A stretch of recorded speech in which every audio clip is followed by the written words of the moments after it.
Assalamualaikum warahmatullahi wabarakatuh.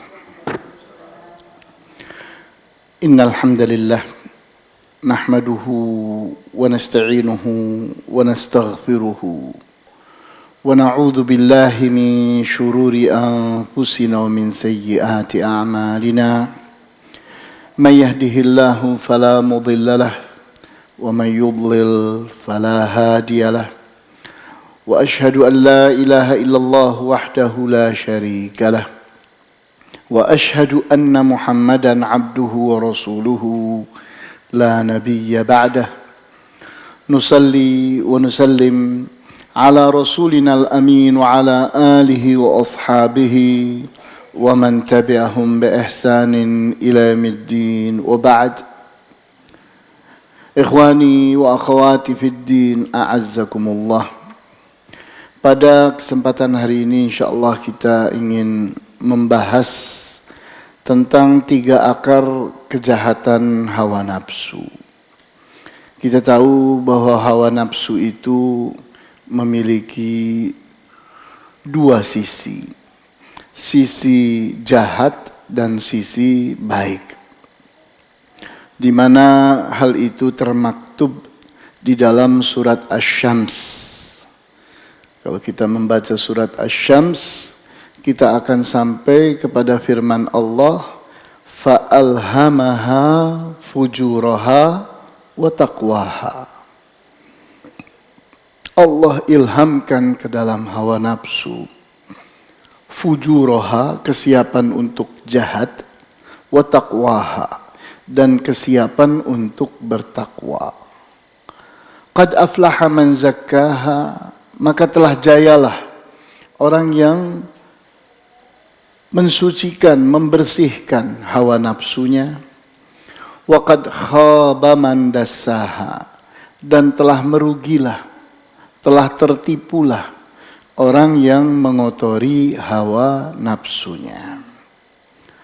Sehingga dari sini kita mengerti bahwa kita punya tugas, yaitu memenangkan sisi takwa pada hawa nafsu. Dan kita harus mengalahkan sisi jahat, sisi fujur pada hawa nafsu. Di mana baik buruknya seseorang di saat seseorang ingin jadi orang yang saleh atau salihah, maka dia punya tugas. Kamu itu punya hawa nafsu.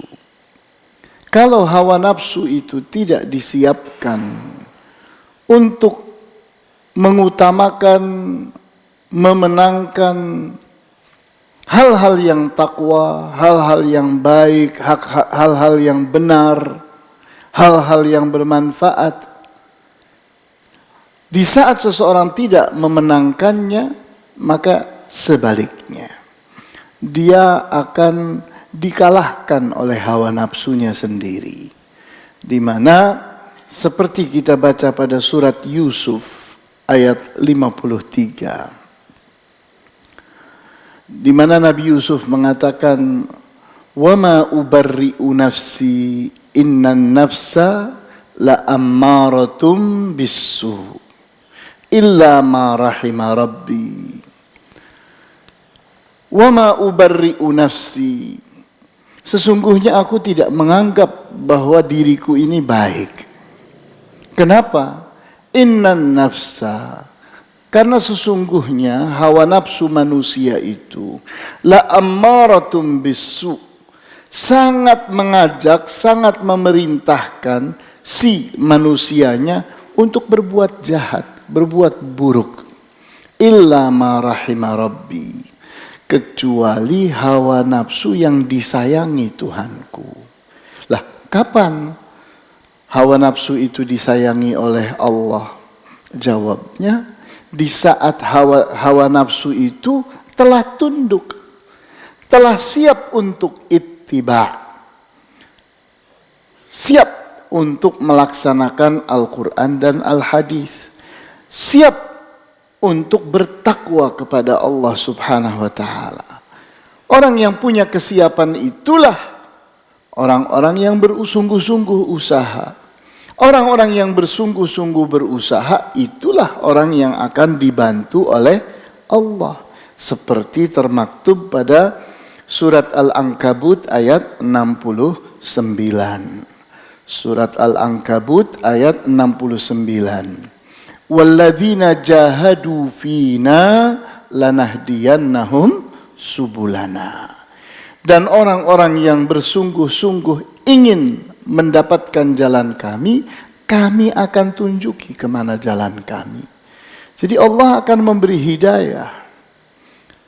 Sebagai kasih sayang Allah kepada seseorang, di saat dia sudah menunjukkan kesungguhannya, ada usaha yang gigih, maka orang yang bersungguh-sungguh itulah orang yang Allah beri petunjuk. Nah, kita berbicara tentang 3 akar kejahatan hawa nafsu.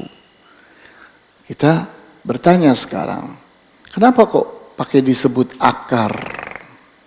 Nah, coba kita berilustrasi sedikit. Kita melihat ke padang pasir. Padang pasir itu tandus. Tidak ada pohon, tidak ada rumput. Tapi begitu turun hujan lebat, beberapa hari berikutnya kita lihat bertumbuhan rumput, bertumbuhan ilalang. Kita bilang, dari mana? Siapa yang menanamnya?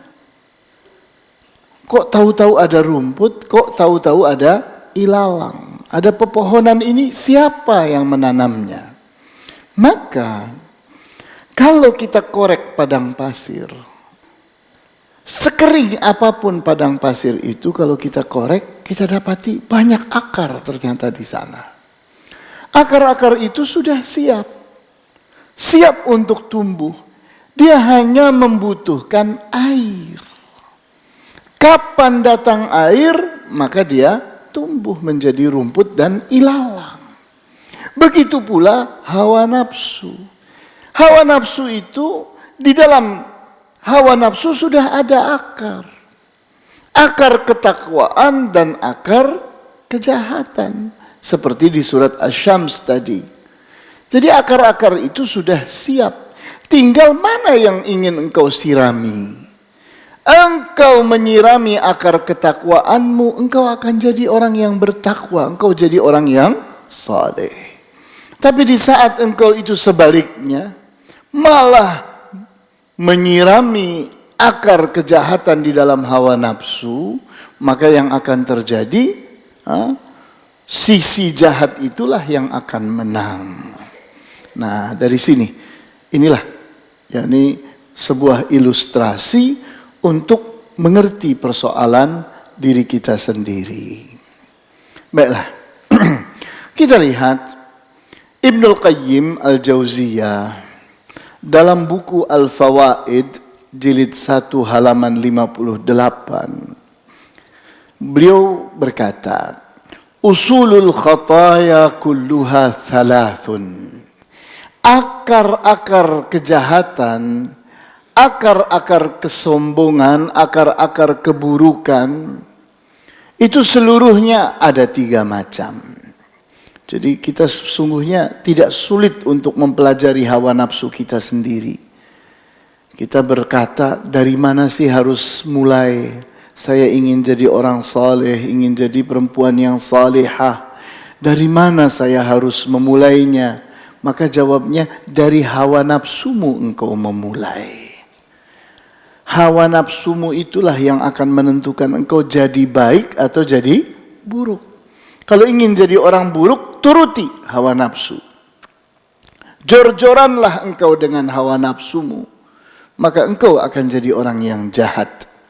Tapi sebaliknya, di saat kita mampu mengendalikan hawa nafsu kita, sehingga selera hawa nafsu kita hanya yang baik saja, hanya yang benar saja, hanya yang bermanfaat saja, tidak berselera kepada yang buruk, tidak berselera kepada yang salah, tidak berselera kepada sesuatu yang berbahaya. Nah, di sini akar kebaikan, akar ketakwaan itu akan tumbuh subur. Jadi kita perhatikan di sini Ibnul Qayyim mengajak kita ke arah ini. Kita ingin mengerti bahwa akar kejahatan itu ada 3. Yang pertama al-kibru. Wa huwa alladhi asara iblisa ila ma asarahu. Kejahatan atau akar kejahatan yang pertama di dalam hawa nafsu manusia adalah kesombongan. Kesombongan inilah yang telah menjadikan iblis jadi jahat, jadi kafir seperti itu. Dari mana dimulai? Dari kesombongan. Sehingga kalau kita ingin jadi iblis pun, ya jadilah orang yang sombong. Menangkan kesombonganmu, maka engkau akan seperti iblis. Kemudian wal hirsu. Akar kejahatan yang kedua di dalam hawa nafsu adalah al-hirs. Rakus, tamak. Wa huwa alladhi akhraja Adama minal jannah. Kerakusan dan ketamakan inilah yang telah mengeluarkan Adam dari surga. Allah Subhanahu wa taala telah memberikan pepohonan yang tidak terhitung jumlahnya. Telah memberikan buah-buahan yang tidak terhitung jumlahnya. Tapi kok kenapa harus berambisi kepada pohon khuldi? Kenapa harus berambisi kepada buah khuldi? Padahal Allah telah larang. Sehingga percaya kepada godaan iblis. Sehingga kita lihat yang menyebabkan orang percaya kepada pendusta itu adalah ketamakan yang ada di dalam jiwa. Kenapa kok kita sudah tahu si A itu pembohong besar, penipu besar, kok kita percaya? Karena kita tamak, karena kita rakus. Coba kalau kita tidak tamak, kita tidak rakus, tidak akan percaya kepada pendusta. Kenapa dukun-dukun penipu itu ada pengikutnya? Jawabnya, lihatlah para pengikutnya. Mereka adalah orang-orang yang rakus, orang-orang yang tamak, orang-orang yang tidak peduli halal dan haram. Kemudian kita lihat akar kejahatan yang ketiga, wal hasadu, al hasad, iri dan dengki. Wa huwa alladhi jarra'a ahad ibnai Adam ala akhihi. Maka hasad atau iri dan dengki inilah yang telah membuat nekatnya anak Adam yang bernama Qabil membunuh saudaranya sendiri yang bernama Habil. Kenapa harus melakukan pembunuhan? Jawabnya karena iri dan dengki. Sehingga salah satu kejadian paling terakhir sebelum pembunuhan itu terjadi adalah mereka beradu kurban. Di mana kedua-duanya menyembelih kurban, kemudian diadu. Siapa yang kurbannya hilang, artinya kurban itu diambil oleh Allah. Siapa yang kurbannya itu tetap ada, berarti tidak diterima oleh Allah. Maka ternyata kurbannya Habil lah yang hilang, yang diterima oleh Allah. Maka api iri dan dengki atau hasad yang ada pada Qabil membuat dia jadi nekat membunuh saudaranya. Nah, ini kita lihat. Ini sebuah kenyataan bahwa kejadian Qabil dan Habil itu bukan sesuatu yang terakhir, tapi akan terus terjadi sampai hari kiamat. Akan terus ada orang-orang yang iri dan dengki sehingga sanggup, siap nekat untuk melakukan kejahatan apapun. Kemudian berikutnya dikatakan oleh Ibnul Qayyim rahimahullah, "Faman wuqiya syarra hadhihi thalath faqad wuqiya syarra." Barang siapa yang terlindungi dari 3 akar kejahatan ini, maka dia terlindungi dari semua kejahatan. Jadi kalau seseorang ingin jadi orang saleh, ingin jadi orang yang bertakwa, maka jangan sombong, jangan tamak atau rakus, dan jangan iri dan dengki, jangan hasad. Di saat seseorang ingin jadi orang jahat, ya ikuti saja akar-akar kejahatan itu. Jadilah orang yang sombong, jadilah orang yang tamak dan rakus kepada dunia ini, dan jadilah orang yang iri dan dengki kepada setiap kenikmatan yang ada pada orang lain. Maka rusaklah engkau akan jadi penjahat besar dan seterusnya. Fal kufru minal kibri, adanya kekafiran dimanapun itu sebabnya kesombongan. Seseorang sombong maka tidak tanggung-tanggung, yang ditantangnya Allah, mengingkari Allah, menganggap Allah tidak ada, menganggap Allah tidak penting, sehingga dia tidak butuh Allah. Wah, ini kan kesombongan. Siapa kamu kok sampai-sampai kamu itu tidak butuh kepada Allah? Sombong sekali engkau ini. Jadi mulainya adanya kekafiran pada diri seseorang, akarnya adalah kesombongannya. Wal ma'asi minal hirs, adanya maksiat itu penyebabnya adalah kerakusan dan ketamakan. Seseorang kalau merasa cukup dengan yang halal saja, maka dia tidak akan berbuat yang haram. Seseorang merasa cukup dengan apa-apa yang Allah berikan kepadanya, maka dia tidak mencari-cari pelanggaran yang lain. Sesuatu yang menyebabkan dia harus melanggar, tidak perlu. Kemudian wal baghyu wadh-dhulmu minal hasad, adanya kejahatan dan kezaliman penyebabnya adalah iri dan dengki. Seseorang sampai nekat, sampai motong-motong saudaranya, sampai membuang bayi ke tempat sampah dan sebagainya. Dari mana itu semua dimulai? Dari iri dan dengki. Kita urut ceritanya, kenapa kok si fulan berbuat seperti itu? Kita urut, kita akan tahu. Ini dimulainya dari sini. Nekatnya dia itu karena iri dan dengki. Maka kita ingin berfokus kepada yang pertama, yaitu al-kibru, kesombongan. Sebab kesombongan inilah maka iblis menjadi jahat dan memicu semua kejahatan di dunia. Bagaimana iblis pada saat Allah Subhanahu wa taala berfirman, inni ja'ilun fil ardi khalifah, sesungguhnya aku telah ciptakan untuk bumi seorang khalifah.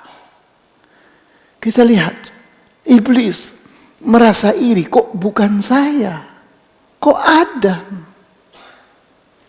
Nah, dari situ kemudian di saat malaikat mempertanyakan, bagaimana kok yang dipilih adalah Adam?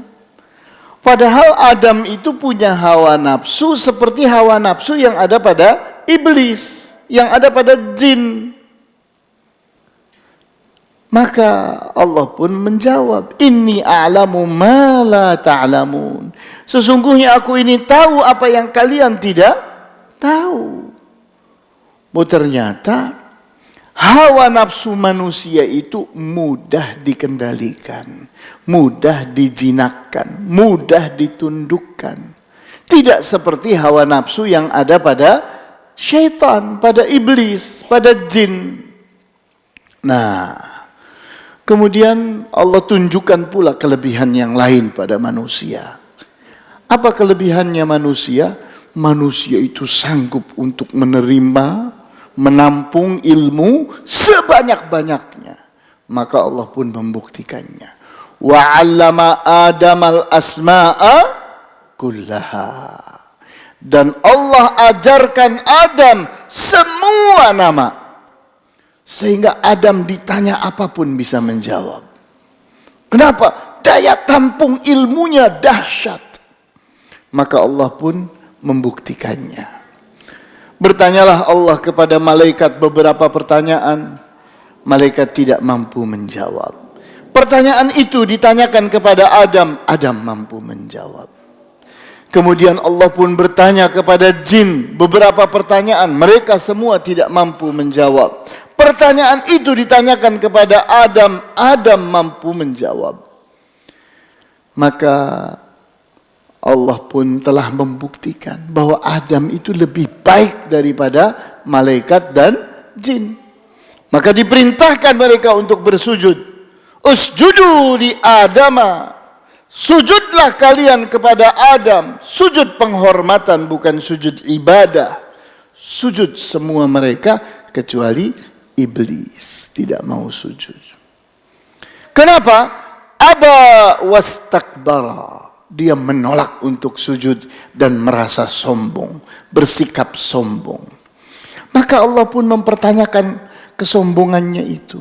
Ma mana'aka alla tasjuda id amartuk.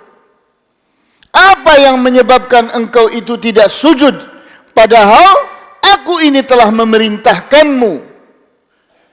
Maka iblis pun menjawab, ana khairum minhu. Aku ini lebih baik daripada Adam. Khalaqtani min narin. Engkau ciptakan aku dari api. Wa khalaqtahu min tin. Sedangkan engkau ciptakan Adam itu dari tanah liat. Kita lihat. Ini jawaban seolah-olah benar. Padahal jawaban yang salah. Jawaban yang tidak ilmiah. Kenapa? Karena tanah itu justru yang lebih baik daripada api. Ibnul Qayyim menjawab hal ini dengan 30 jawaban. Kenapa tanah itu lebih baik daripada api? Bukan api lebih baik daripada tanah. Di antaranya yang mudah kita hafalkan bahwa api itu tidak bisa berdiri sendiri. Sehingga api itu baru bisa hidup kalau ada yang dibakar. Kalau yang dibakarnya itu habis, matilah api. Sedangkan tanah, dia bisa berdiri sendiri. Ini kelebihan tanah. Yang kedua, api bisa dimatikan oleh tanah. Jadi kalau kita mau mematikan api, maka ambil tanah, tutup api tersebut, mati dia. Jadi kita lihat bahwa api itu bisa dikalahkan oleh tanah. Jadi tidak ada alasan untuk mengatakan bahwa api itu lebih baik daripada tanah. Tidak benar. Nah, inilah bukti kesombongan pada iblis. Maka kesombongan inilah yang menyebabkan iblis itu semakin hari semakin jahat.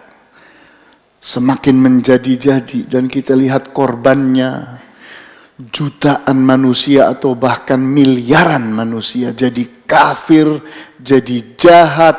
Penyebabnya adalah godaan iblis dan syaitan, para pengikut iblis. Kemudian akar kejahatan yang kedua adalah al-hirs, tamak, rakus. Sebab tamak inilah dikeluarkannya Adam dari surga. Kita lihat Nabi Adam alaihissalam digoda oleh iblis. Katanya, wahai Adam, engkau tidak tahu kenapa Allah itu melarang engkau dari pohon dan buah khuldi.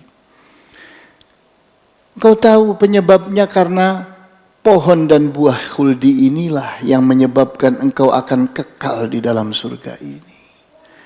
Ini yang akan menyebabkan engkau itu jadi raja dan Hawa akan menjadi ratumu. Adam tidak percaya kepada iblis. Dia yakin kepada Allah. Maka selamatlah Adam. Kemudian Hawa pun digoda dengan godaan yang sama. Ternyata tertarik dengan godaan itu. Maka Hawa pun setelah tertarik kepada godaan iblis, dia pun menggoda suaminya. Ternyata tidak kuat Nabi Adam.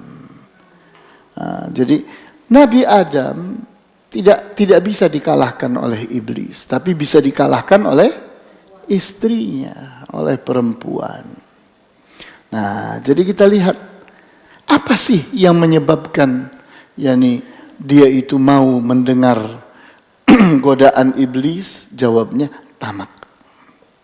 Tamak. Coba kalau Adam dan Hawa itu merasa cukup dengan rizki yang ada. Tidak usah berpikir tentang ingin selama-lamanya. Tidak berpikir ingin menjadi raja dan ratu. Biasa saja jadi manusia itu. Merasa syukur dan sabar terhadap apapun yang Allah berikan. Selamatlah, tapi tidak. Ketamakan inilah yang menjerumuskan orang. Sampai manusia itu menjadi pelaku maksiat yang begitu banyak. Kita lihat kenapa ada orang berzina. Bukankah cukup istrinya? Tidak, dia tamak, dia rakus, ingin yang lain, ingin yang berbeda. Begitu pula kenapa ada orang berbuat korupsi? Bukankah gajinya sudah cukup? Ya, dia tamak, dia rakus, maka dia ingin melakukan hal-hal yang mencelakakan dirinya. Dan seterusnya dan seterusnya. Jadi kita lihat inilah tamak. Ketamakan dan kerakusan ini yang menyebabkan orang percaya kepada penipu. Kita bilang, kok si fulan? Kita lihat ada seorang yang katanya dia itu seorang profesor, doktor, tapi percaya kepada dukun penipu. Loh, kita bilang, kan profesor dia, kan doktor, S3, kok percaya kepada dukun? Jawabnya karena rakus, karena tamak, dia tidak merasa cukup dengan apa yang dimilikinya. Nah, ini kita lihat titik masalahnya, akar masalahnya di sini. Kemudian berikutnya al-hasad, iri dan dengki. Sebab iri dan dengki inilah nekatnya Qabil membunuh Habil. Kita lihat betapa banyaknya perserikatan hancur yang tadinya sudah sukses sebuah perusahaan itu. Ternyata berantakan. Penyebabnya apa? Satu dengan yang lain, iri dan dengki. Kita lihat bagaimana saudara dengan saudaranya saling membunuh. Terjadi terus menerus. Yang semestinya sebuah kerajaan itu kuat. Ternyata kita lihat hancur, luluh, berantakan. Penyebabnya saudara dengan saudaranya saling iri dan dengki. Jadi ini permasalahan yang terus berulang-ulang. Kenapa kok ada orang sampai zalim, sampai jahat? Maka jawabnya ini masalahnya. Iri dan dengki. Sehingga siapapun di antara kita kalau ingin menjadi saleh dan salihah, ingin menjadi orang yang bertakwa, mulailah dari sini. Buang kesombongan. Buang ketamakan dan kerakusan. Buang iri dan dengki. Jadi orang yang bersih. Jangan sombong. Jangan tamak. Jangan iri dan dengki. Maka hidayah itu akan datang kepada dia. Hidayah itu akan datang kepada orang yang layak dapat hidayah. Dan hidayah itu akan menjauh dari orang yang sombong. Hidayah itu akan menjauh dari orang yang tamak. Hidayah itu akan menjauh dari orang yang tergila-gila dengan dunia. Iri dan dengki, busuk pemikirannya, selalu berencana jahat terhadap orang lain dan sebagainya. Kita lihat, inilah pohon kejahatan dan akarnya. Kekafiran akarnya adalah kesombongan. Kalau tidak ada kesombongan, tidak ada kekafiran. Kenapa kekafiran ada di mana-mana? Jawabnya sederhana sekali. Coba periksa orang-orang kafir itu, mesti sombong. Apa buktinya? Tidak butuh kepada Allah. Menyepelekan Allah. Menganggap dirinya lebih pandai dari Allah. Lebih bisa dari Allah. Lebih mampu dari Allah, disepelekannya Allah, dianggap buat apa Allah, repot itu.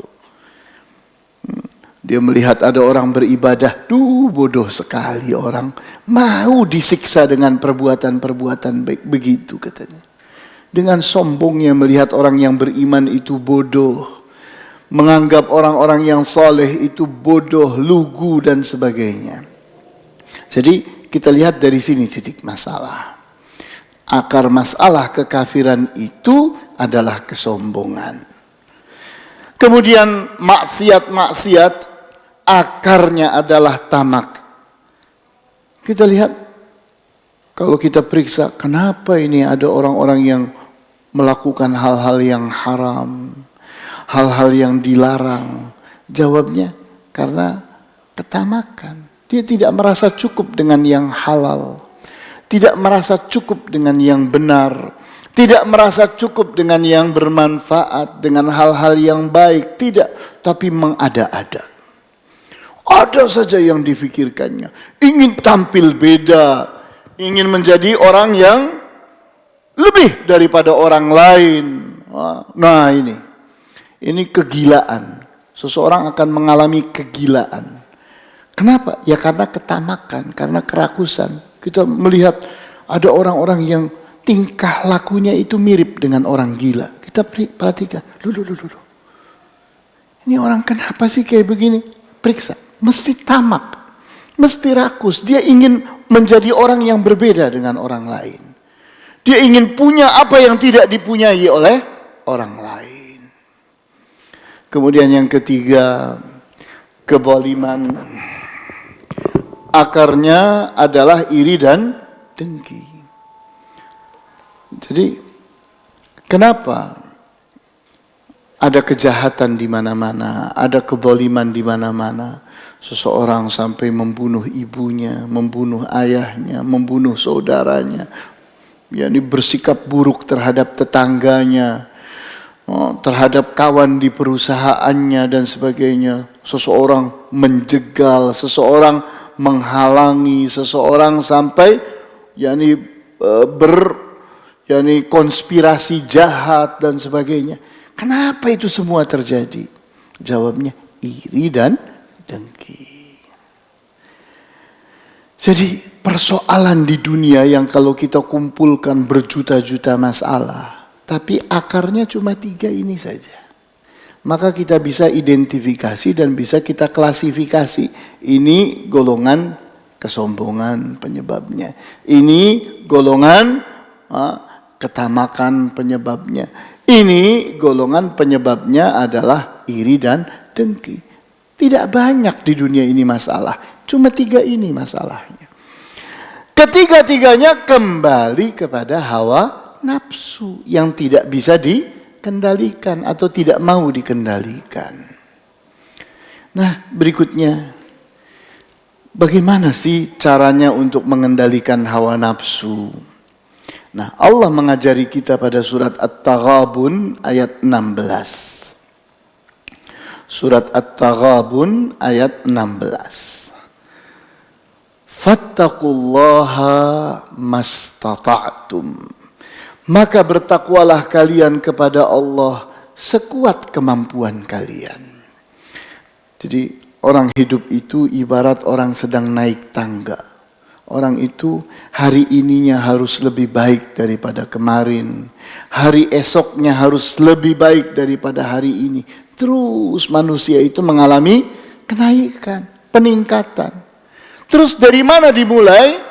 Dari kemampuan dasar dirimu.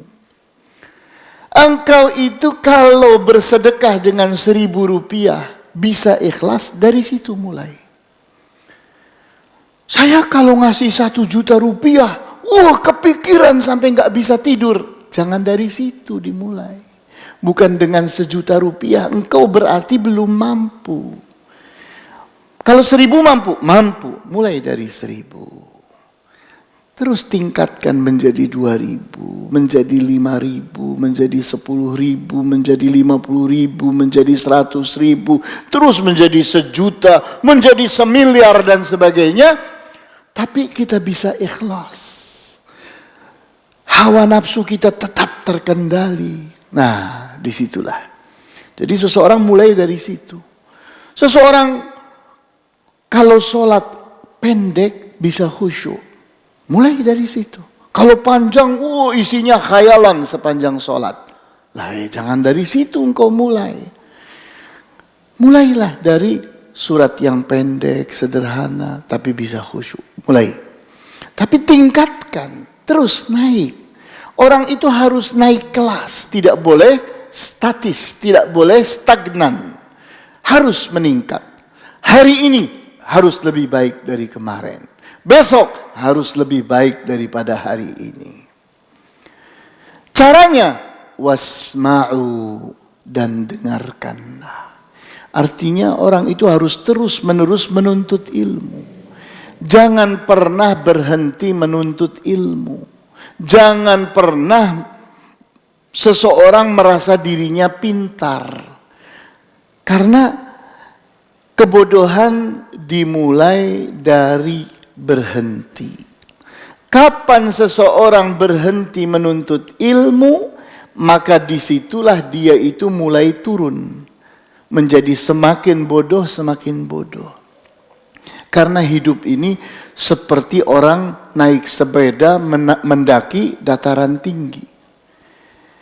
Orang yang menggenjot sepeda terus naik, di saat dia terus menggenjot maka dia terus naik. Kapan dia berhenti maka melorot. Begitu pula seseorang. Orang yang terus menuntut ilmu itu akan meningkat. Tapi seseorang yang berhenti dari menuntut ilmu, nah di sini dia akan digerus oleh kelemahan dirinya. Setiap manusia itu punya salah dan lupa. Maka kesalahan itulah yang menyebabkan seseorang membela kesalahannya dengan kebodohan. Lupa itulah yang memelesetkan seseorang sehingga berbuat kesalahan karena kebodohan. Jadi kita lihat betapa akrabnya salah dan lupa dengan kebodohan. Kapan seseorang itu berhenti menuntut ilmu, maka mulailah dia digores, digerus oleh salah dan lupanya untuk semakin hari semakin bodoh, semakin bodoh. Walaupun asalnya S3. Kenapa? Lupa pelajaran, lupa ilmu. Manusia punya lupa. Dan kemudian berbuat kesalahan. Kesalahan akan dibela dengan kesombongan. Dia akan mempertahankan kesalahan itu seolah-olah kebenaran. Itu kelemahan manusia. Oleh karena itu, seorang manusia itu harus terus menuntut ilmu dari mulai lahir sampai masuk liang lahat. Wa ati'u, dan taatilah. Setiap menerima ilmu yang didapat itu dilaksanakan, ditaati. Bukan dibiarkan, bukan disimpan, tidak. Tapi segera diamalkan. Kemudian berikutnya, wa anfiqu khairan li anfusikum, dan berinfaklah engkau dengan kebaikan untuk dirimu sendiri. Karena orang berinfak itu adalah orang yang sedang menabung. Seseorang itu jadi baik dan cepat terus meningkat menjadi lebih baik di saat rajin berinfak. Di saat rajin berinfak. Semakin seseorang itu rajin berinfak, semakin dekat dia dengan Allah. Semakin dicintai oleh Allah. Semakin lebih layak untuk mendapatkan hidayah Allah. Kita tahu bahwa kita saat menabung, kita pergi ke bank, kita memberikan uang, maka dicatatlah, diterimalah uang kita. Itu kita menabung di bank. Kita merasa dengan begitu sedang menabung. Tapi ingat bahwa berinfak itu jauh lebih nyata daripada menabung di bank. Kenapa?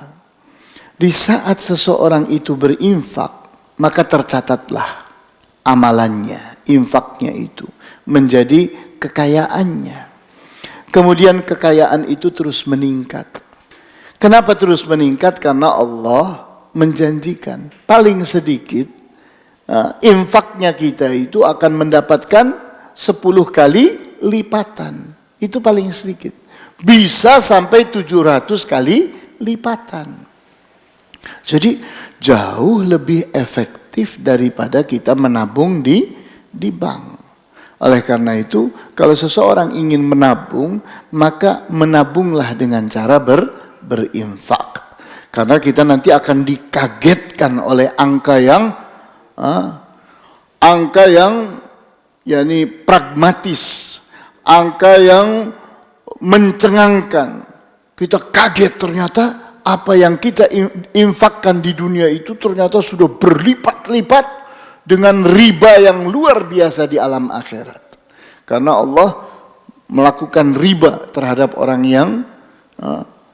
yang berinfak, dilipatkannya 10 kali minimal dan 700 kali atau lebih daripada itu. Wa may yuqa syuhha nafsihi fa ulaika humul muflihun. Dan barang siapa yang melindungi dirinya dari kejahatan hawa nafsunya, maka mereka itulah orang-orang yang jaya, orang-orang yang beruntung, orang-orang yang menang, orang-orang yang berhasil. Jadi seseorang itu kalau ingin berhasil, mulailah dari hawa nafsu. Kendalikan hawa nafsu. Latih hawa nafsu. Mulai dengan yakni seseorang itu naik tangga, terus naik tangga. Bertakwa sekuat kemampuan, tapi tingkatkan dengan ilmu. Terus taati setiap ilmu kita, laksanakan. Terus kita siap berinfak, kita siap berkorban untuk Allah. Terus, maka terus seseorang itu semakin hari semakin soleh, semakin soleha, semakin bertakwa, semakin mudah. Dari mana? Ini tangganya. Jadi surat At-Taghabun itu memberikan pelajaran yang luar biasa kepada kita. Di mana baik buruknya kita itu dimulai dari hawa nafsu ini. Kemudian kita lihat di dalam hadis yang sahih diriwayatkan oleh Al-Bukhari dari seorang sahabat yang bernama Abdullah ibnu Amr ibnu Al-As. Hadis ini berawal dari sebuah cerita di mana Rasulullah SAW sedang berduduk-duduk dengan para sahabatnya di dalam masjid. Kemudian beliau berkata, akan masuk dari pintu ini seseorang yang nantinya akan masuk ke dalam surga tanpa dihisab, tanpa diazab. Jadi seseorang, kata Rasulullah, akan masuk dari pintu ini, dia masuk surga, tidak dihitung oleh Allah. Dan tidak kena azab sedikit pun. Ternyata masuklah seorang lelaki, bercucuran air wudhu dari wajahnya, dari janggutnya. dilihat oleh para sahabat. Ternyata bukan seorang sahabat besar, bukan seorang sahabat yang terkenal, sahabat yang biasa-biasa saja. Ternyata bukan cuma sekali Rasulullah SAW berucap itu. Di saat yang lain Rasulullah SAW bersabda, akan masuk dari pintu ini seseorang yang akan masuk ke dalam surga tanpa dihisab, tanpa diazab. Ternyata orangnya itu lagi. Maka Abdullah ibnu Amr ibnu al-As ingin belajar dari orang ini. Pada saat orang ini pulang ke rumahnya, diikuti. Kemudian Abdullah ibnu Amr ibnu al-As sebagai seorang pemuda yang rajin menuntut ilmu, rajin beramal saleh, pun minta izin kepada orang ini. Katanya, wahai saudaraku, aku ini ingin tinggal di rumahmu 3 hari 3 malam. Bolehkah? Boleh, kata orang itu. Maka ikutlah Abdullah ibnu Amr ibnu al-As ke rumah orang itu. Maka tinggallah Abdullah ibnu Amr ibnu al-As di rumah orang itu. Di malam hari ternyata orang ini tidak bangun sholat tahajud. Dia tidur nyenyak. Sementara Abdullah ibnu Amr ibnu al-As bangun sholat tahajud. Kemudian di pagi hari, di siang hari, Abdullah ibnu Amr ibnu al-As berpuasa sunnah, sedangkan orang ini tidak berpuasa sunnah. Maka 3 hari pun berlalu. Pada saat sudah habis waktunya 3 hari 3 malam, orang ini pun berkata kepada Abdullah ibnu Amr ibnu al-As pun berkata atau bertanya kepada orang ini, wahai saudaraku, apa sih yang menyebabkan Rasulullah sallallahu alaihi wasallam itu mengatakan bahwa engkau itu akan masuk ke dalam surga tanpa dihisab, tanpa diazab? Maka orang ini pun tertunduk malu. Kemudian ditunggu oleh Abdullah ibnu Amr ibnu al-As. Orang itu pun berkata, aku ini seperti yang engkau lihat, katanya. Maka Abdullah ibnu Amr ibnu al-As pun sudah harus pergi. Maka jalanlah, pergilah Abdullah ibnu Amr ibnu al-As. Nah, mulailah hadis ini mengatakan, falamma wallaitu da'ani. Pada saat aku ini berpaling, ingin pulang, orang ini pun memanggilku.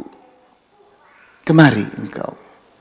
Faqala ma huwa illa ma ra'aita ghaira anni la ajidu fi nafsi li ahadin minal muslimina ghishan wala ahsadu ahadan ala khairin a'tahu Allahu iya.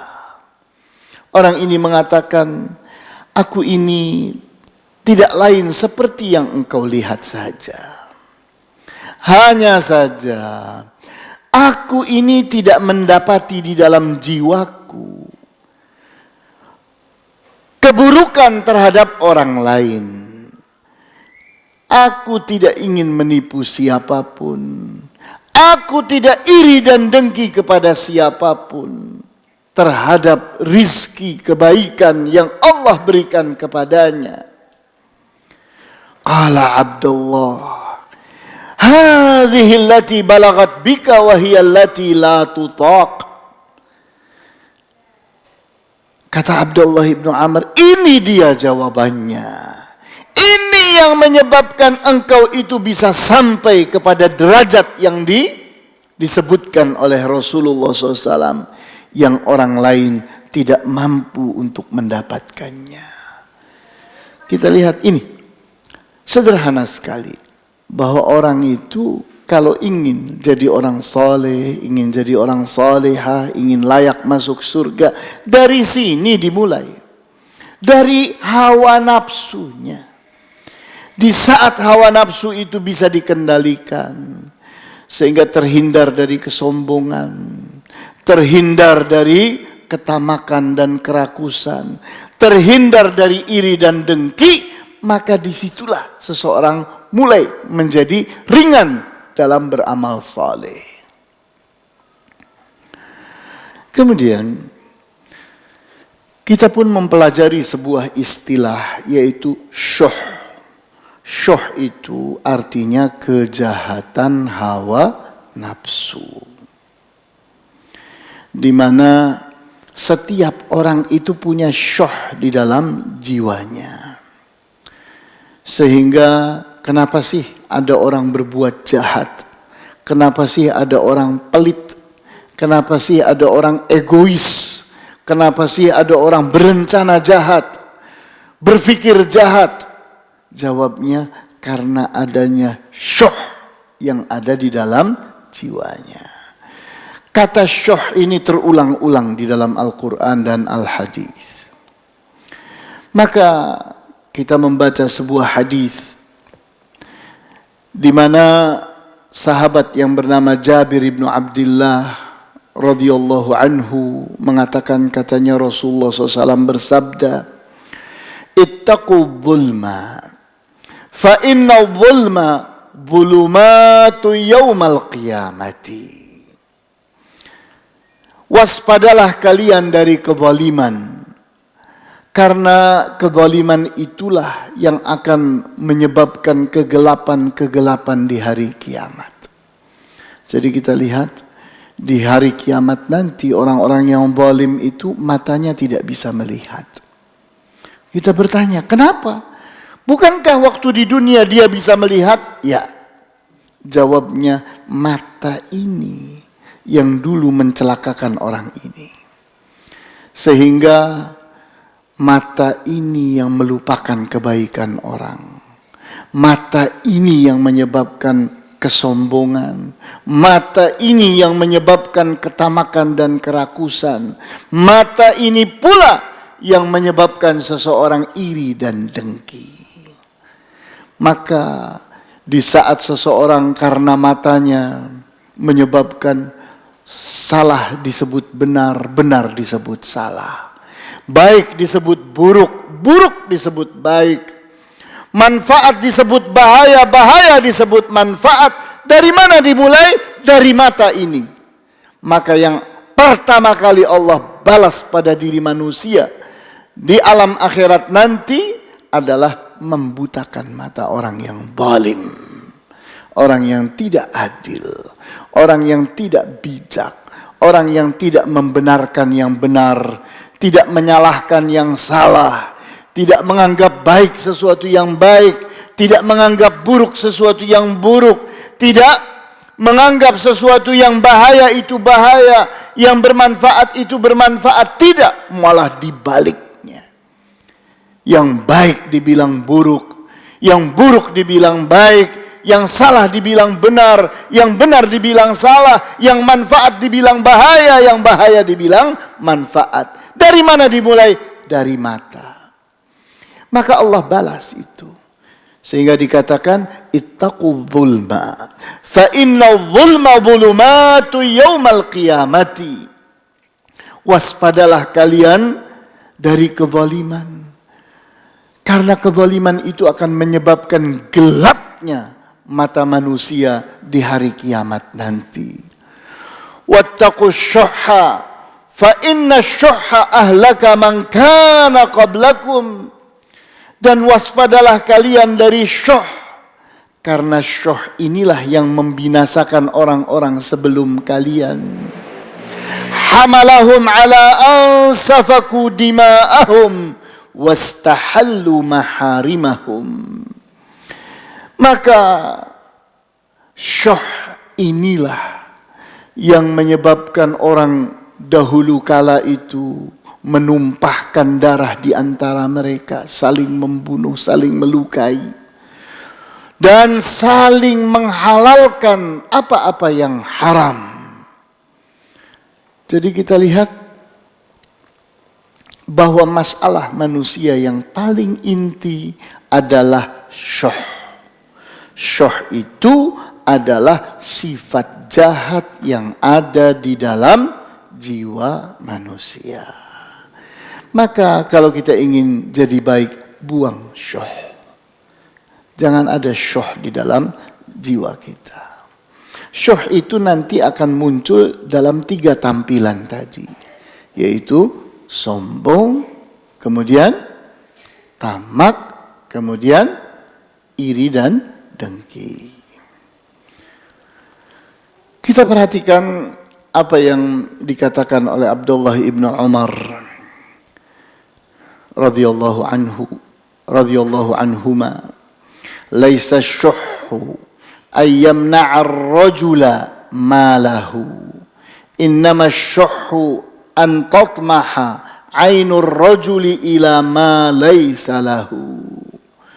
Bukanlah syuh itu di saat seseorang ingin memanfaatkan hartanya sendiri. Silahkan, manfaatkan hartamu.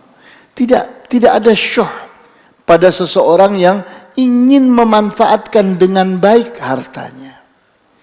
Tapi apa yang dimaksud dengan syuh, kata Abdullah ibnu Umar, innama syuhhu an tatmaha 'ainur rajuli ila ma laysa lahu. Bahwa syuh itu di saat seseorang tamak, justru inginnya mengambil apa yang bukan haknya, ingin mengambil hak orang lain dengan segala cara, dengan dusta, dengan menipu, dengan memaksa, dengan melakukan tipu daya dan sebagainya dilakukan oleh seseorang. Nah, itulah yang dimaksud dengan syuh. Kemudian Sa'id bin Jubair rahimahullah berkata, "Asy-syuhhu huwa akhdhul harami wa man'uz zakah." Syuh itu adalah seseorang melakukan perbuatan yang haram atau menolak untuk bayar zakat. Itu syuh. Kenapa ada orang berbuat haram? Karena syuh. Kenapa ada orang tidak mau bayar zakat? Karena syuh. Kemudian berikutnya lagi, para ulama mengatakan asy-syuhhu huwal hirsu syadidul ladzi yahmiluhu ala irtikabil maharim. Syuh itu adalah ketamakan yang begitu kuat yang membuat seseorang itu melakukan perbuatan yang haram. Jadi apa sih yang menyebabkan seseorang berbuat perkara haram? Jawabnya, karena adanya syuh. Wujudnya al-hirsus syadid. Ketamakan yang begitu kuat. Jadi seseorang karena ketamakan yang begitu kuat, dia siap berbuat jahat untuk meloloskan kerakusannya atau ketamakannya. Kemudian kita perhatikan apa yang dikatakan oleh seorang tabi'i yang bernama Ibnu Zaid. Man lam ya'khudh syai'an nahahu Allahu anhu wa lam yad'uhu syuhhu ila ay yamna'a syai'an min syai'in amarahu Allahu bihi faqad waqahu syuhha nafsihi. Barang siapa belum pernah mengambil sesuatu yang diharamkan dan belum pernah terbawa oleh sifat syuh untuk melanggar perintah Allah, maka dia adalah orang yang terlindungi dari sifat syuh. Jadi kita ingin memahami firman Allah di surat At-Taghabun tadi. Allah katakan, wa may yuqa syuhha nafsihi, barang siapa yang terlindungi hawa nafsunya dari syuh, faulaika humul muflihun. Mereka itulah orang-orang yang sukses, orang-orang yang menang, orang-orang yang beruntung, orang-orang yang berhasil. Gimana caranya? Maka Ibnu Zaid menerangkan, ini loh caranya. Di mana seseorang itu memulainya dari sini. Dari syuh ini. Syuh ini harus dikendalikan. tidak boleh terbit. Kalau syuh itu kita pahami ini akar kejahatan, jangan disiram, subur nanti dia. Maka taruh di tempat yang kering, jangan kena air sedikit pun. Karena ini akar kejahatan, di mana akar yang ada di padang pasir yang tandus itu akan tumbuh menjadi rumput dan ilalang di saat tersentuh air. Begitu pula seseorang. Orang yang baik pun jadi buruk. Kita heran. Lah, si fulan kita lihat sehari-hari soleh. Tapi korupsi sampai miliaran. Kenapa? Oh, syuh. Sehingga dia tamak. Dia rakus. Kita lihat lagi. Si fulan yang katanya soleha ternyata berzina. Kenapa? Kita lihat, syuh, dia tidak sanggup untuk memelihara hawa nafsunya dari syuh. Ada orang lain lagi, ternyata sehari-hari dia menimbun harta. Kenapa kok menimbun harta? Kita bilang, ini masalahnya. Dia tamak, dia rakus. Dan seterusnya, dan seterusnya. Jadi, di saat kita itu ingin jadi orang yang saleh, jadi orang yang salihah, maka ingat ini syuh. Syuh ini harus dipendam. Syuh ini akar kejahatan. Jangan disuburkan. Jangan tersentuh oleh air. Jangan. Nah, kita bertanya, apa airnya Ustaz? Jawabnya, ini airnya. Dalam hadis yang diriwayatkan oleh Al-Baihaqi, di mana sanad hadis ini sampai kepada Al-Hasan Al-Basri. Hadis ini tergolong sesuatu yang mursal, artinya yakni tidak nyambung ke Rasulullah SAW, tapi berhenti pada Al-Hasan Al-Basri. Tapi para ulama menggunakan hadis ini sebagai yakni petunjuk, istiqnas, sekedar untuk sampai kepada sebuah masalah, menjawab sebuah masalah.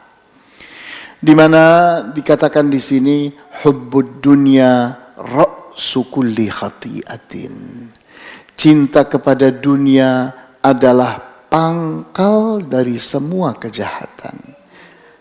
Artinya di saat kita itu mencintai dunia, nah di sini setan itu punya pintu masuk ke orang ini. Apa pintunya? Dia cinta kepada dunia. Nah, dengan cinta inilah seseorang akan semakin sombong, akan semakin rakus, akan semakin iri dan dengki. Loh, Ustadz, kalau gitu kita tidak boleh membutuhkan dunia. Kita tidak boleh memerlukan dunia. Nah, di sini masalahnya. Kita harus bisa membedakan antara butuh dengan cinta. Antara perlu dengan cinta. Sehingga para ulama pun memiliki resep-resep dalam hal bagaimana caranya kita memperlakukan dunia. Minimal ada 3 resep. Yang pertama, resep yang pertama adalah kita perlakukan dunia ini seperti ludah. Kita perlakukan dunia ini seperti ludah. Semua orang butuh ludahnya. Tapi tidak ada satu orang pun yang mencintai ludahnya. Nah, jadi kita batasi ludah itu sebatas kebutuhan, sebatas keperluan. Tapi kita tidak siap untuk mencintai ludah. Maka dunia ini pun seperti itu. Kita membutuhkan dunia, ya. Kita memerlukan dunia, ya. Tapi mencintai dunia, tidak. Kemudian berikutnya lagi resep yang kedua. Perlakukanlah dunia seperti kita memperlakukan api. Jadi kita anggap dunia ini seperti api. Api itu kalau kecil mudah dikendalikan. Kita lihat lampu-lampu ini api-api kecil. Listrik ini adalah api kecil. Kemudian kita lihat kompor, lilin, itu api kecil, mudah dikendalikan. Tapi kalau api itu sudah besar, kebakaran di mana-mana, tidak terkendali. Nah, jadi kita lihat masalah dunia ini, ingat, hati-hati, dunia itu seperti api. Maka engkau itu membutuhkan dunia, boleh. Karena dunia ini Allah ciptakan untuk engkau, wahai manusia. Tapi mencintainya, jangan. Engkau akan tertipu oleh dunia ini karena engkau mencintai dunia. Kemudian resep yang ketiga. Perlakukanlah dunia ini seperti toilet, seperti WC. Semua orang butuh toilet. Semua orang memerlukan WC. Tapi adakah orang yang siap tinggal di WC bertahun-tahun? Tidak ada. Tidak ada orang yang mencintai WC-nya, toiletnya. Di mana toilet itu sesuatu yang dibutuhkan, ya.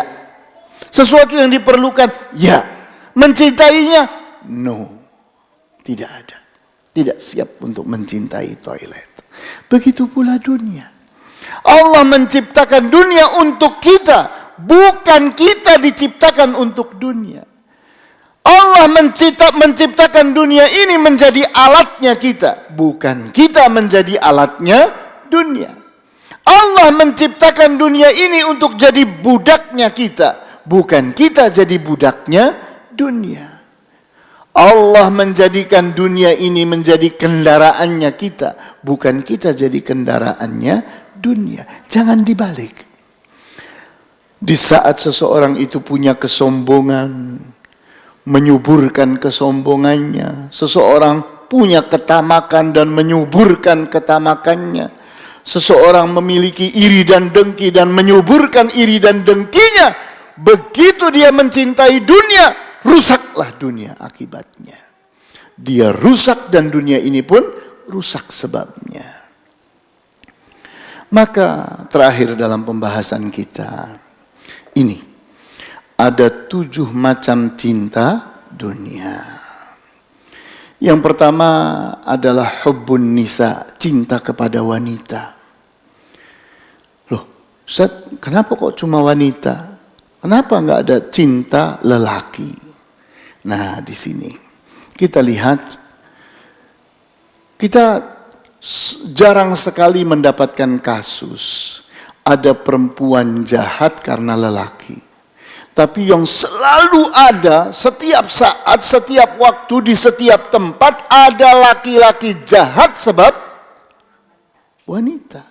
Dia ingin menyenangkan seorang perempuan, entah siapa dia, entah istrinya, entah pacarnya, entah siapapun. Dia ingin senangkan, ternyata dengan berbagai cara yang haram. Berbagai hal yang dilarang. Nah, dari sini mulainya. Seseorang butuh kepada perempuan, boleh. Memang Allah ciptakan perempuan buat lelaki. Begitu pula lelaki Allah ciptakan buat perempuan. Tapi sebatas butuh. Jangan sampai ada ketergantungan. Jangan sampai diperbudak dan seterusnya. Kemudian cinta dunia yang kedua adalah hubbu mata'id dunia. Cinta kepada materi dunia. Seseorang sampai jadi penggila materi dunia. Kita lihat banyak orang yang menjadi penggila itu. Tingkah lakunya kayak orang gila. Kenapa? Karena dia mencintai salah satu materi yang ada di dunia. Ada orang cinta barang antik. Kita lihat, sampai tergila-gila dengan barang antik. Ada lagi orang cinta burung, sampai tergila-gila dengan burung. Kita lihat, ada lagi orang yang cinta kepada mobil-mobil tua dan sebagainya. Ada sampai orang yang menginginkan barang-barang yang tidak dimiliki oleh orang. Walaupun harus caranya dengan mencuri dari keraton, mencuri dari museum dan sebagainya. Itu dilakukan. Kenapa ini? Kerakusan. Dia ingin punya yang orang tidak punya. Kemudian yang ketiga, hubbur riasah, cinta kekuasaan. Karena cinta kepada kekuasaan, seseorang siap mengorbankan miliaran rupiah, triliunan rupiah untuk bisa menggapai kepada kekuasaan. Kita lihat. Kemudian hubbur rahah, cinta kepada malas-malasan. Seseorang ingin ungkang-ungkang, angge-angge, tenang-tenang, santai-santai di rumahnya, tapi uang mengalir ke dia. Gimana itu caranya itu? Itu cinta kemalasan, di mana dia tidak ingin, berusaha dengan kesulitan, tidak mau. Dia inginnya bagaimana semudah-mudahnya bisa dapat uang sebanyak-banyaknya. Sehingga dia menghalalkan segala cara. Kemudian hubbul kalam, cinta kepada bicara. Sehingga ngocehnya lebih banyak daripada ilmunya. Ilmunya sedikit, tapi ngomongnya terlalu banyak. Akhirnya terjebak dia dalam bicara dengan kebodohan. Berikutnya dia akan membela kebodohannya. Kenapa? Karena sudah diucapkan. Dia malu untuk menarik omongannya sendiri. Kita lihat yang memimpin di mana-mana itu rata-rata para vokalis, para ahli bicara. Siap ngomong apapun dengan kebodohannya, dengan tipu dayanya, dengan dustanya, dengan janji-janji palsu dan sebagainya. Kemudian hubbul ulu, cinta kepada kemuliaan. Kita lihat kalau ada orang pulang haji tidak dipanggil Bu Haji atau Pak Haji, ngamuknya minta ampun. Kenapa? Ya itu yang dia cari. Bukan haji mabrurnya yang dia cari, tapi dia ingin pulang disebut Pak Haji. Dia ingin pulang bawa identitas baru yang dimuliakan oleh orang, yaitu Pak Haji dan Bu Haji. Sehingga di saat masjid memberikan pengumuman, misalnya habis kurban, maka ada pengumuman, Pak Ahmad seekor sapi, Ibu Fatihah seekor kambing. Senang dia, Masya Allah. Walaupun dibilang seekor sapi, seekor kambing, dia senang sekali. Kenapa? Kemuliaan buat dia. Begitu nama dia tidak disebut, kok nama saya nggak disebut? Oh, dia oncrot itu, takmir masjid. Nama saya nggak disebut. Jadi dia itu tidak ikhlas. Dia ingin kemuliaan, diumumkan namanya dan seterusnya. Kemudian hubbul ghina, cinta kekayaan. Seseorang ingin jadi orang kaya dengan segala cara. Kemudian dia tidak pernah merasa kaya, terus ingin menggapai yang lebih daripada orang lain dengan kekayaannya. Dan dia hanya bisa menghormati orang karena kekayaan. Orang miskin dia hinakan. Ini semua adalah disebabkan oleh cinta dunia. Jadi pelajaran kita sederhana sekali. Bahwa kita sedang mempelajari 3 akar kejahatan hawa nafsu. Yaitu sombong, tamak, dan iri dengki. Silakan. Barangkali ada pertanyaan. Ustadz, bagaimana mensikapi jika ada seseorang itu yang iri dan dengki terhadap kita? Apa yang harus kita lakukan gitu Ustadz? Ya, iri dan dengki itu adalah tampilan dari lemahnya iman seseorang kepada takdir Allah. Allah membagi-bagi rizki. Ada orang yang diberi, ada orang yang tidak diberi sesuatu. Ada orang yang diberi banyak, ada orang yang diberi sedang, ada orang yang diberi sedikit, dan seterusnya. Semua ini takdir Allah. Sehingga akar masalah, kenapa si fulan itu iri dan dengki? Penyebabnya, imannya kepada takdir Allah itu lemah. Maka, Bagaimana mengobatinya? Kuatkan iman orang itu agar dia yakin kepada takdir Allah. Jadi ini obatnya, di mana kita harus mencari penyebabnya apa sih? Nah, penyebab iri dan dengki itu karena lemah iman kepada takdir. Obatnya apa? Yaitu obatnya. Itu diobati. Bagaimana? Dikuatkan imannya. Sehingga dia yakin bahwa ini petunjuk Allah. Kemudian yang kedua, dia itu diajak untuk berbaik sangka kepada Allah. Sehingga pilihan Allah itulah pilihan yang terbaik untuk kita. Kenapa si fulan diberi kekayaan, kita tidak diberi kekayaan? Karena Allah lebih mengerti. Kamu itu kalau diberi kekayaan belum tentu kuat. Maka itu pilihan yang baik buat engkau. Allah itu akan memberikan orang sesuatu yang bermanfaat buat dia, yang akan membuat dia itu bisa mencapai kepada apa yang dia cita-citakan. Dia ingin berbahagia di dunia dan di akhirat.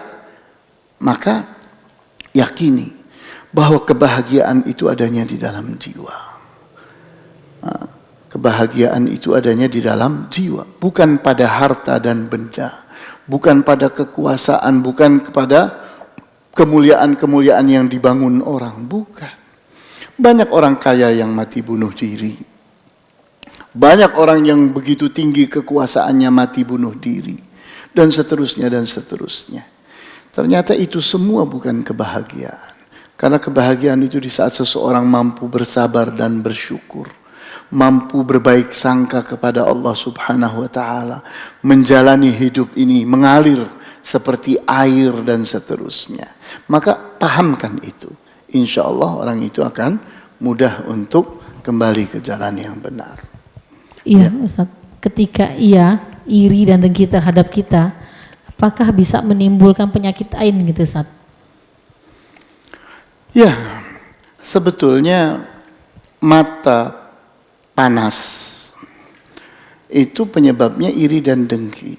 Di saat seseorang itu di dalam jiwanya ada iri dan dengki, kemudian melihat sesuatu, maka mata ini panasnya itu sesuai dengan iri dan dengkinya. Kalau iri dan dengkinya sangat besar, maka panasnya pun akan besar. Nah, energi itulah yang dipakai oleh setan untuk merusak. Energi itu dipakai oleh setan untuk merusak sesuatu. Misalnya ada seseorang lama tidak punya anak. Kemudian melihat tetangganya punya anak cakep. Kemudian dia melihat anak itu dan sudah bergejolak di dalam jiwanya iri dan dengki. Maka dilihatnya anak itu dengan mata yang sangat panas karena sangat iri dan dengki. Maka setan menggunakan energi panas tadi buat menghantam anak itu. Maka anak itu sakit. Itu bisa terjadi, bisa terjadi. Nah, oleh karena itu apa yang harus kita lakukan supaya kita dan keluarga kita selamat dari mata yang panas? Jawabnya rajin berzikir. Rajin membaca Al-Quran. Dekat dengan Allah. Takut kepada Allah. Orang yang takut kepada Allah itu akan dilindungi oleh Allah. Begitu. Wallahu a'lam. Silakan, ada lagi yang lain. Ya. Assalamualaikum Ustaz. Assalamualaikum. Ustaz, bolehkah kita iri dengan orang yang dia berilmu tapi sangat dermawan dan dia sering bersedekah, dia sering membantu, berkata lembut dan tidak menyakiti perasaan orang yang suka diberi sedekah itu, Ustaz? Bolehkah kita iri? Karena saya pernah mendengar kalau kita maksudnya saya tidak punya uang untuk memberikan sedekah sebanyak itu setiap saat. Apakah kita berdoa, ya Allah, saya ingin jika saya nanti punya, saya pengen memberikan sesuatu itu sesering mungkin seperti orang tersebut gitu, Ustaz. Boleh nggak? Ya, kita harus bedakan antara hasad dengan ghibtah. Ghibtah. Ghain, ba,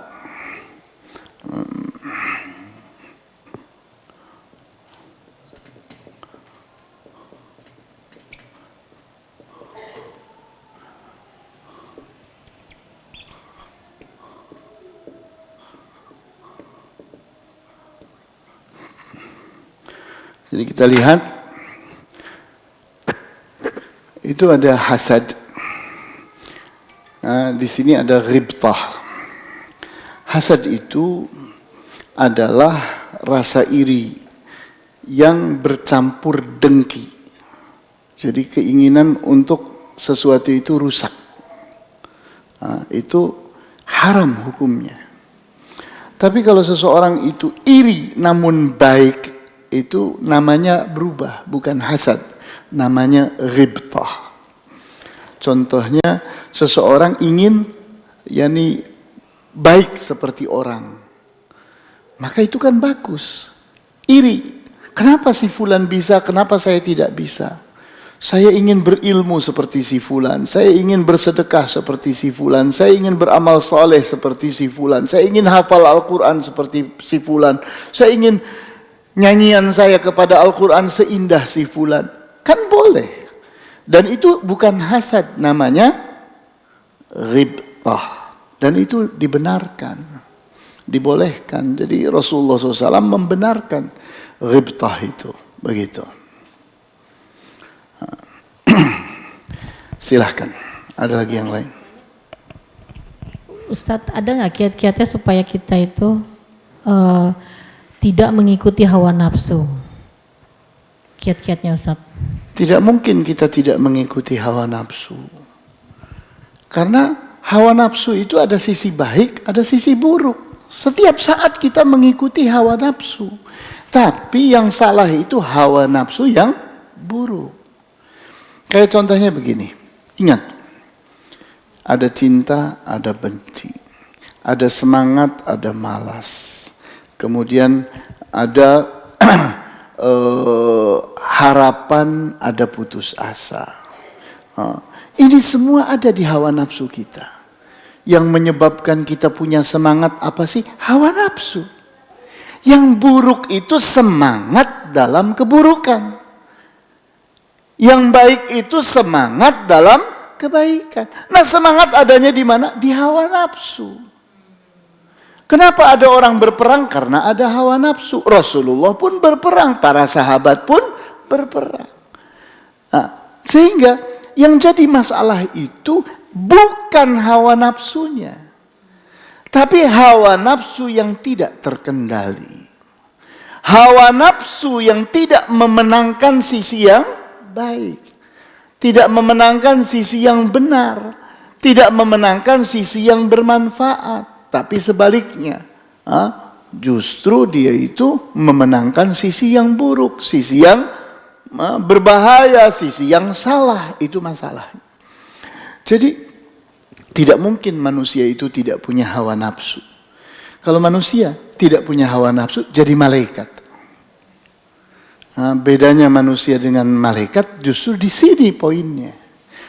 Manusia punya hawa nafsu, malaikat tidak punya hawa nafsu. Malaikat tidak ada yang salah karena tidak punya hawa nafsu. Manusia punya hawa nafsu tapi benar. Nah, itu poinnya. Dia punya hawa nafsu tapi benar. Dia punya hawa nafsu tapi rasul. Dia punya hawa nafsu tapi wali. Dia punya hawa nafsu tapi saleh.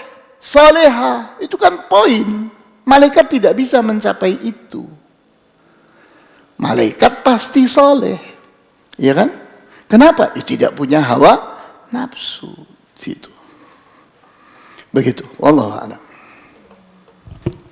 Ya, cukup ibu-ibu. Ya.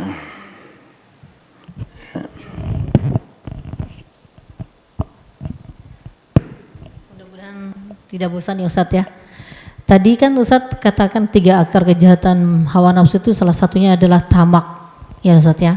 Lalu kita dianjurkan untuk hari ini lebih baik daripada kemarin dan esok lebih baik daripada hari ini.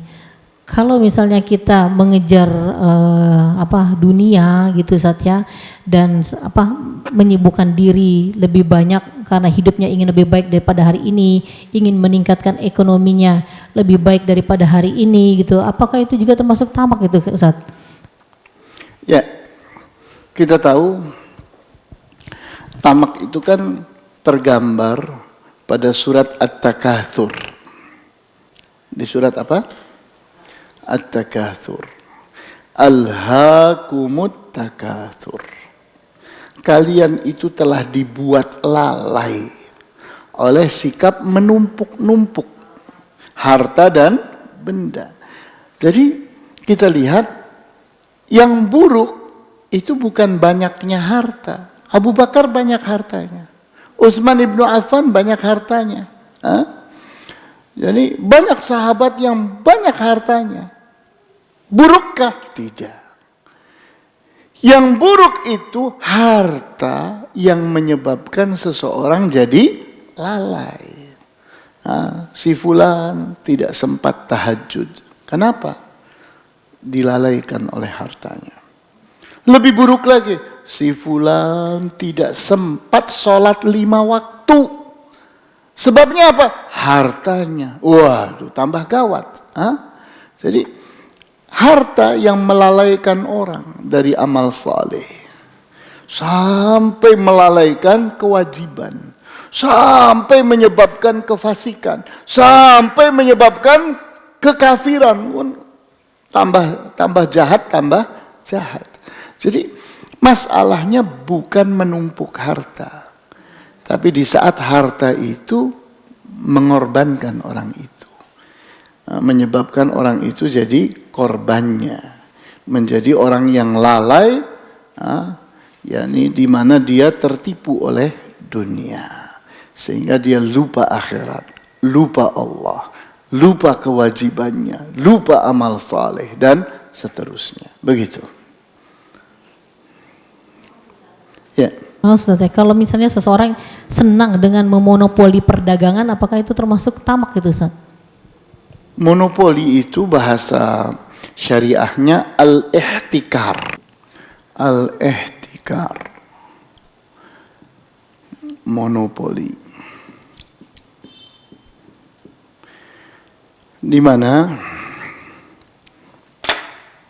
monopoli itu pada dasarnya adalah keburukan, di mana membuat orang lain bergantung kepada dia. Itu tidak dibenarkan. Lebih buruk lagi kalau dalam 9 bahan kebutuhan pokok, monopoli beras, itu kan menyengsarakan orang. Monopoli minyak goreng, itu menyengsarakan orang. Karena apa? Karena monopoli itu menyengsarakan orang lain, membuat orang lain tergantung kepada dirinya. Jadi pada dasarnya monopoli itu kejahatan. Tapi di saat seseorang itu ternyata memang pemilik sesuatu mandiri, karena memang belum umum sesuatu itu pada orang lain, itu tidak disebut monopoli. Misalnya seseorang punya barang yang orang lain tidak punya, tidak disebut monopoli.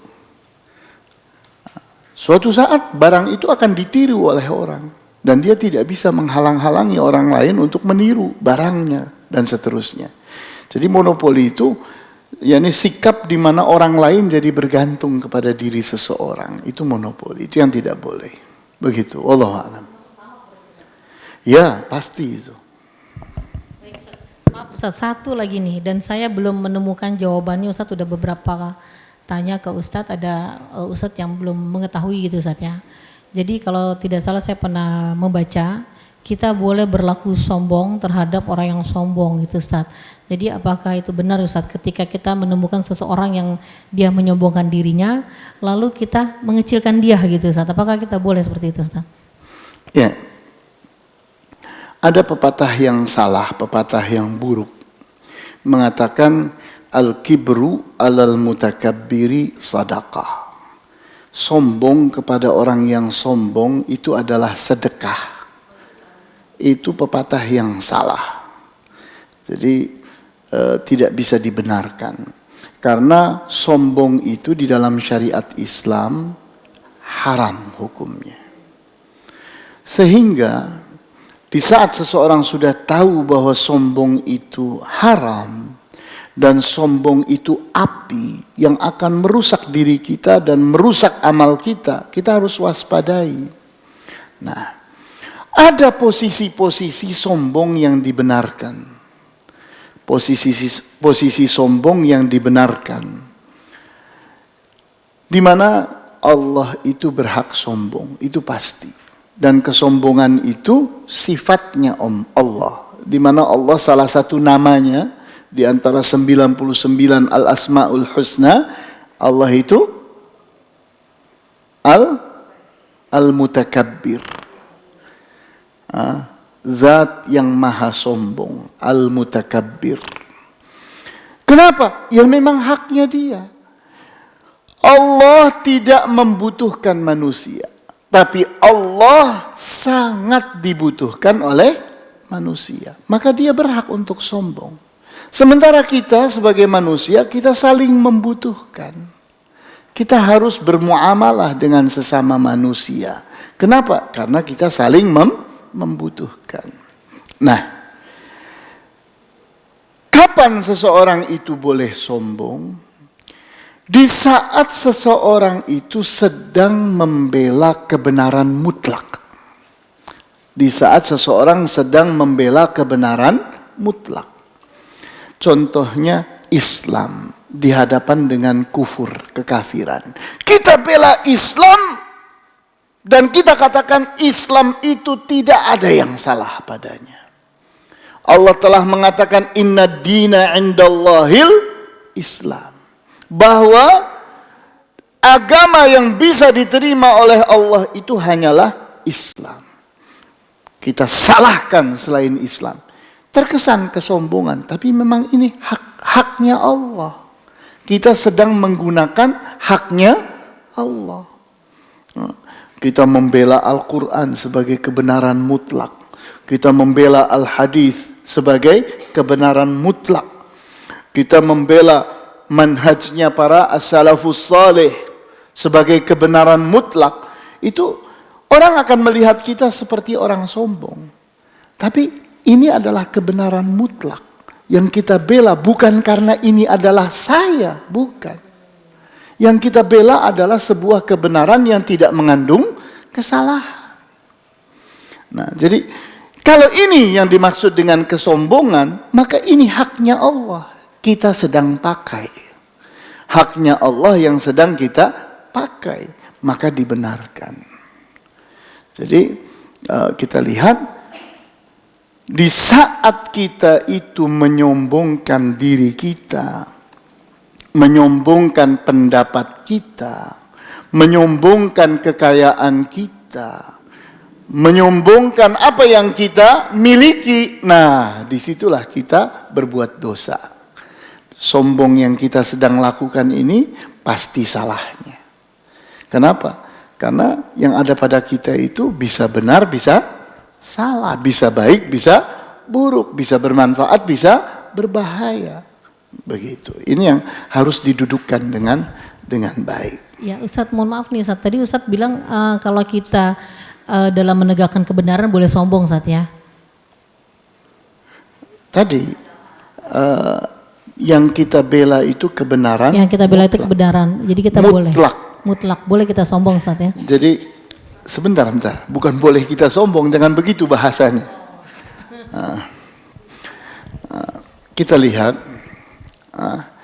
al-haq ini kebenaran. Dia itu kebenaran yang bersifat mutlak. Mutlak. Artinya pasti benarnya. Kalau pendapat kita disebut hak, belum tentu. Karena bisa benar, bisa salah. Nah, orang memandang kita ini sombong. Orang memandang kita ini sombong karena meyakini al-haq. Nah, karena kita sedang membela al-haq. Ini tidak mungkin salah, kita bilang. Kenapa ini ayat Al-Quran? Ini al-hadis. Orang melihat kita sombong. Padahal kita tidak menyombongkan diri kita. Yang kita sedang sombongkan itu sesuatu yang memang dari Allah yang berhak untuk sombong. Nah, itu boleh. Ya Ustadz, pernah pengalaman Ustadz kita sampaikan kepada seseorang, misalnya tentang acara-acara seperti 40 harian gitu Ustadz ya. Lalu kita katakan itu tidak ada sunnahnya, itu melanggar gitu Ustadz ya. Lalu dia katakan kita merasa paling benar gitu Ustadz. Jadi akhirnya kita juga memang dianggap sombong gitu, seperti itu Ustadz. Karena mengenai masalah itu seperti itu Ustadz. Iya, kalau memang kita sedang membela sesuatu yang benar dan kita yakin yang ada pada orang itu salah karena bertentangan dengan kebenaran mutlak yang datang dari Allah, itu hak kita. Orang menyebut kita sombong, yaitu cara dia melihat. Cara dia itu salah. Begitu.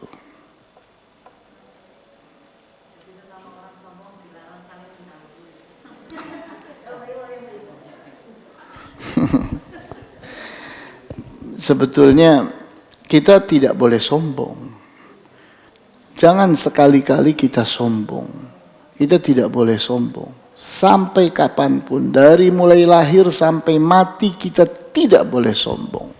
Karena kesombongan itu akan menghalangi kita untuk masuk surga. La yadkhulul jannata man kana fi qalbihi mithqala dzarratin min kibr.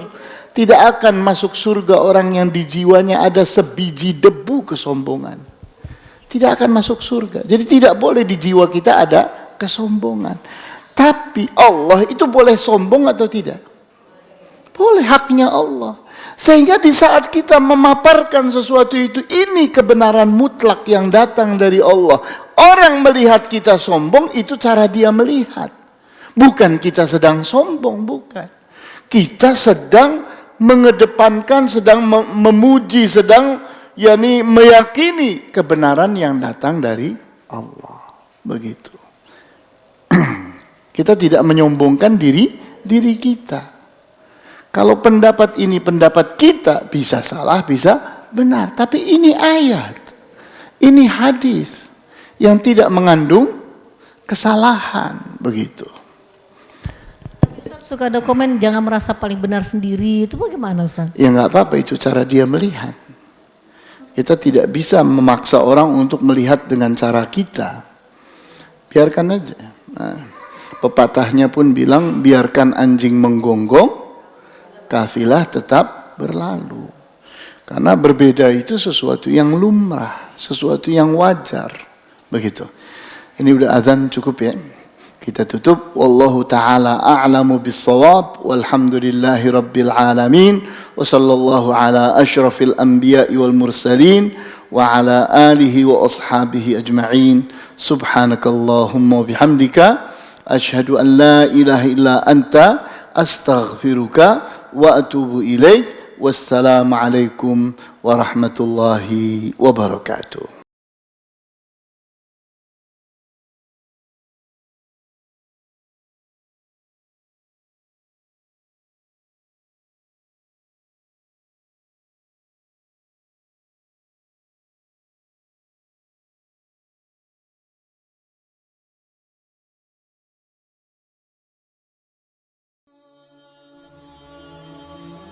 Bantu yuk operasional Rumah Dakwah Al-Hujah dan terselenggaranya kajian serta dakwah Al-Hujah dengan menjadi donatur tetap setiap bulan berinfak Rp30.000. Dengan infaknya setiap bulan Rp30.000, insya Allah akan membantu dakwah Al-Hujah dan jadikan ini amalan yang istiqomah yang dilakukan terus-menerus atau kontinu. Allah mencintai amalan yang istiqomah walaupun sedikit.